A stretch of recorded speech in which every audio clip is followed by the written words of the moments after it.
Today, we'll be talking about the story of the Havasupai Tribe. The majority of the information in this video is from the book, I Am the Grand Canyon by Stephen Hurst.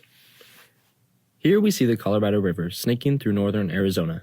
This 3 million acre area is known as the Grand Canyon nowadays, but it is also the home place of the Havasupai people. This land is etched with deep red river canyons, bright blue waters, and cottonwood trees. On the east side of the canyon, high in the plateau, was a band of Havasupai people who relied on the limestone springs of the Havasu Canyon. These people were known as the Havasupai. Their name, unlike other Indian tribes, is close to the original names they held for themselves in Havasupai, Havasu, Paya. The waters of the canyon provided the Havasupai with many things, such as irrigation for their crops, a place to cool down in the blazingly hot summers, and of course, drinking water. The Havasupai mostly farmed for their food, constructing irrigation canals from the aforementioned limestone springs. From these irrigation systems, they cultivated a variety of crops like corn, melons, beans, squash, and pumpkins.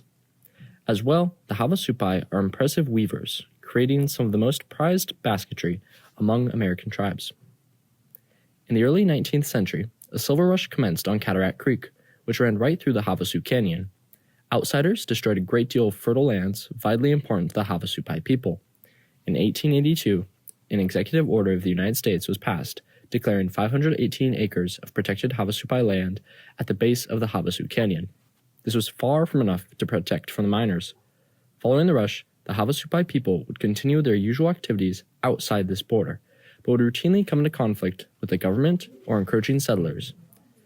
Tensions with the government would be subsequently heightened with the establishment of the Grand Canyon National Park, which completely surrounded the reservation. At one point, even, an idea was proposed where the Grand Canyon would completely take over the reservation lands. This idea was rebuffed by the Havasupai people. Since the original executive order apportioning just 518 acres of land, the Havasupai have been fighting for fair and just borders to better represent their historical land, people, culture, and food. The Havasupai people made their way to Congress 8 times between 1908 and 1974, finally winning back their land in 1975 during the highest stakes case they had ever yet argued. This win gave them back 185,000 acres for their reservation and an additional 95,300 acres for traditional use on national park land. This was a massive feat that barely made it through after decades thanks to popular consensus, aggressive campaigning, and a great deal of luck. It's not to say the Havasupai are now free of problems, however. A century of marginalization by the federal government led to food, housing, and living crises for the Havasupai, including a series of severe droughts in the 1970s.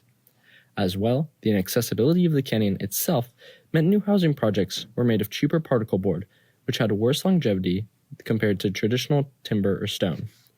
These housing projects remain in the canyon to this day, suffering from poor insulation and frequent water damage. The Havasupai have overcome these struggles and much, much more over their 2-century-long relationship with the United States.